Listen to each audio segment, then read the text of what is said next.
आखिर खून ने दिखाया अपना रंग। खून ने खून को सिखाया और लादेन का बेटा बन गया दुनिया का सबसे खतरनाक आतंकी। ओसामा बिन लादेन की मौत के बाद बेटे हमजा बिन लादेन ने संभाली आतंक की सल्तनत। अब लादेन के वारिस हमजा को अमेरिका ने बताया है सबसे खूंखार आतंकी। यह उसी लादेन का बेटा है जिसे पाकिस्तान ने दी थी पनाह। यह उसी अलकायदा का आतंकी है जिसने भारत में तबाही की ली थी कसम। इसलिए हमजा को लेकर हिंदुस्तान में भी जानकारों ने जताई चिंता।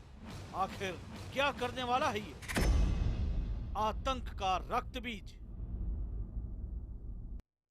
लादेन के बेटे हमजा बिन लादेन को अमेरिका ने अंतर्राष्ट्रीय आतंकवादी घोषित कर दिया है। अमेरिका के मुताबिक हमजा बिन लादेन आतंकी संगठन अल-कायदा को फिर से खड़ा करने की कोशिश कर रहा है और वो दुनिया के लिए एक बड़ा खतरा बन चुका है।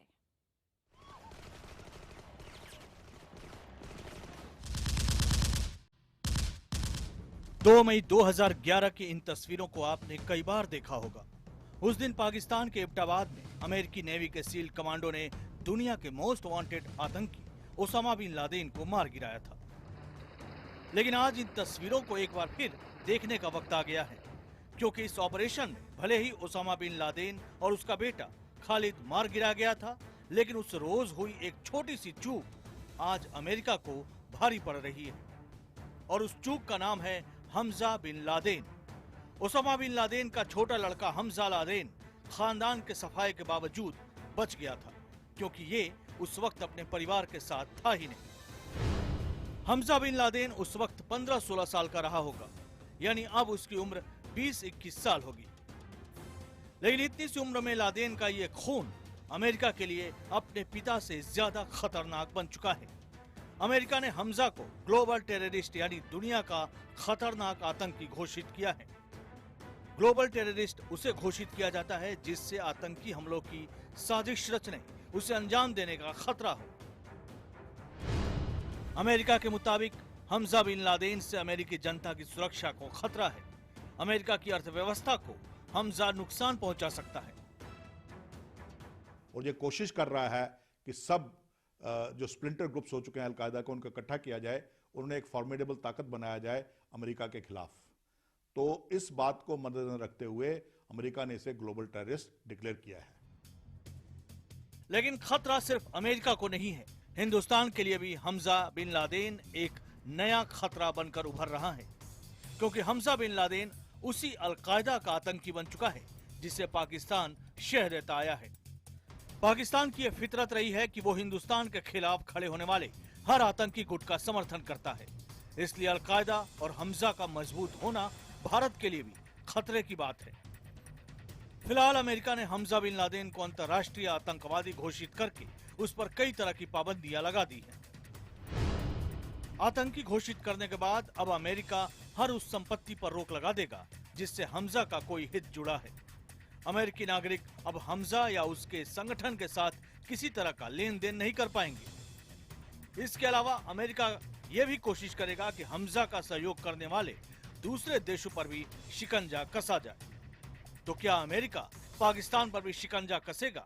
ये एक ऐसा सवाल है जिस पर अभी पूरी दुनिया की नजरें टिकी हैं। उसकी उम्र तकरीबन 20-22 साल है, काफी छोटा है, लेकिन कहते हैं कि ये जहर उगलता है, बोलने में बहुत तेज है। ये ओसामा बिन लादेन जैसे स्पीचें देता है, हेट स्पीच देने में ये बहुत माहिर है। माना जाता है कि 2 मई 2011 को हमजा बिन लादेन ईरान के किसी गुप्त ठिकाने पर रहकर आतंक की ट्रेनिंग ले रहा था। लादेन अपने इस सबसे चहेते बेटे को अपने साथ नहीं रखना चाहता था। ओसामा को भरोसा था कि अगर उसे कुछ हो गया तो उसका बेटा हमजा ही आतंक की सल्तनत का वारिस बनेगा, और हमजा बिल्कुल अपने बाप के नक्शे कदम पर चल रहा है। 2011 में ओसामा की मौत के बाद हमजा अल-कायदा का सक्रिय प्रचारक बन गया था।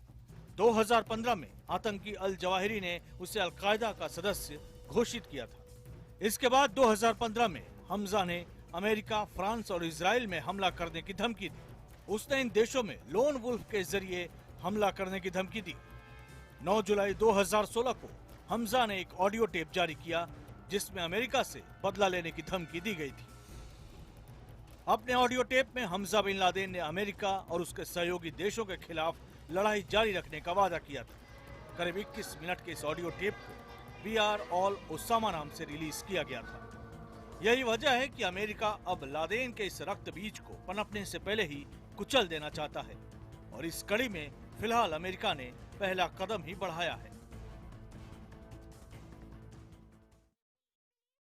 हमजा बिन लादेन को उसका पिता अपना सबसे काबिल वारिस मानता था।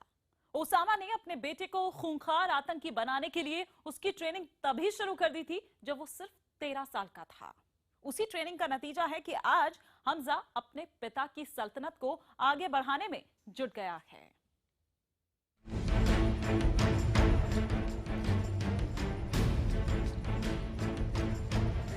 ओसामा बिन लादेन के छोटे बेटे हमजा बिन लादेन की ये तस्वीरें तब की हैं जब वो महज 13 साल का था। अब हमजा कैसा दिखता है ये किसी को नहीं पता। दुनिया की किसी खुफिया एजेंसी के पास हमजा बिन लादेन की मौजूदा तस्वीर नहीं है। इसका मतलब ये है कि अमेरिका एक ऐसे दुश्मन के खिलाफ जंग लड़ रहा है जो अदृश्य है। वैसे अमेरिका आज हमजा के पीछे पड़ा है ऐसा नहीं है। 2011 में पाकिस्तान के एबटाबाद में हमले के दौरान भी अमेरिकी नेवी के सील कमांडो हमजा की तलाश कर रहे थे। हमले के बाद अमेरिका ने हमजा की मौत का ऐलान भी कर दिया था, लेकिन बाद में पता चला कि मरने वाला ओसामा का दूसरा बेटा खालिद था। अमेरिकी सील कमांडो को एबटाबाद से मिले दस्तावेजों की जांच के बाद ये बात साफ हो गई थी कि लादेन अपनी 4 पत्नियों और 20 बेटों में सबसे ज्यादा चिंता हमजा की ही किया करता था। लादेन की मौत के बाद हिरासत में ली गई उसकी बीवियों ने भी ये पुष्टि की थी कि लादेन हमजा को लेकर बहुत चिंतित रहता था। ये वीडियो लादेन की बीवी से पूछताछ की ही है। एबटाबाद रेड के बाद लादेन की यमनी बीवी अमल और सऊदी बीवी खैरिया सबर से पूछताछ हुई थी। खैरिया ही हमजा की मां है, जबकि रेड में मारा गया खालिद लादेन की तीसरी बीवी सीहम सबर का बेटा था। लादेन की मौत के बाद से ही हमजा बिन लादेन को अलकायदा का युवराज माना जाता था। लेकिन जानकारों का मानना है कि जिस तरह से बगदादी ने जिहादी दुनिया में अलकायदा को पछाड़ दिया है, उसे देखते हुए अलकायदा का मौजूदा सरगना ऐमान अल जवाहिरी अपने पुराने साथी लादेन के बेटे हमजा को आगे बढ़ा रहा है। ओसामा बिन लादेन की मौत के बाद और आईसिस की राइज के बाद जो है अल-कायदा धीरे धीरे कमजोर पड़ता गया और टूटता गया। अभी ये जो हमजा बिन लादेन है जो कोशिश कर रहा है कि किसी तरह इन सबको इकट्ठा किया जाए, क्योंकि आईसिस अभी टूटने के कगार पे है। तो एक किस्म का वैक्यूम होता है, जब वैक्यूम क्रिएट होता है एक, तो दूसरी ताकत आके उसको पूरा कर देती है। ओसामा की मौत के बाद आइस की राइज के बाद अल-कायदा कमजोर पड़ गया। अभी हमजा कोशिश कर रहा है कि किसी तरह सबको साथ किया जाए। लादेन की मौत के कुछ दिन बाद से ही साबित हो गया कि जवाहिरी में ओसामा जैसा करिश्मा नहीं है, जबकि हमजा के साथ ओसामा बिन लादेन का नाम और अतीत जुड़ा है, जो अल-कायदा को दोबारा जिहादी दुनिया के केंद्र में ला सकता है। हमजा अल-कायदा के प्रोपेगंडा में ठीक उसी तरह से मददगार बन सकता है जैसे इस्लामिक स्टेट के प्रोपेगंडा में उसकी बेरहमी वाले वीडियो काम आ रहे हैं। सच ये है कि ओसामा अपने जीवन काल में हमजा को जिहादी बनाने की ट्रेनिंग दे रहा था। ये वीडियो तभी का है। एक वीडियो में हमजा जिहादी कविता गाता हुआ नजर आता है, जबकि दूसरे वीडियो में छोटे छोटे बच्चे आतंक की ट्रेनिंग ले रहे हैं। कहा जाता है कि लादेन के साथ अफगानिस्तान की पहाड़ियों की खाक छानते हुए हमजा ने कच्ची उम्र में ही विस्फोटकों से खेलना सीख लिया था। लेकिन हमजा के लिए अल-कायदा को खड़ा करना इतना आसान भी नहीं है, क्योंकि उसके पास न हथियार है न पैसा। अल-कायदा को इस वक्त मुश्किलात पेश आ रही हैं। सबसे पहली मुश्किल जो अल-कायदा के पास आ रही है वो है पैसा। इस वक्त दुनिया की सबसे रिचेस्ट ऑर्गेनाइजेशन जो दहशतगर्द ऑर्गेनाइजेशन आईसिस है, पैसा उनके पास है, उनके पास काफी साधन थे, उनके पास हथियार थे। अल कायदा के पास इन सब चीजों की कमी है। आईसिस टूट रही है, लेकिन आईसिस के पास पैसा है। आईसिस भी अगर टूट भी रही है तो वो स्प्लिंटर ग्रुप्स में जाके काम कर रही है। पैसे और हथियार की कमी से निपटने के लिए हमजा लादेन ने अल कायदा की रणनीति बदलने का फैसला किया है। वो लोन वुल्फ अटैक को बढ़ावा देना चाहता है, यानी अकेला हमलावर कहीं किसी ठिकाने पर हमला बोलकर जबरदस्त नुकसान पहुंचाए और फिर मार दिया जाए। हालांकि ओसामा बिन लादेन जिंदा होता तो उसे अपने बेटे की यह रणनीति ज्यादा पसंद न आती, क्योंकि ओसामा बिन लादेन 9/11 जैसे संगठित स्तर पर लंबी योजना बनाकर उसे पेचीदा तरीके से अंजाम दिए जाने वाले आतंकी हमलों का पैरोकार था।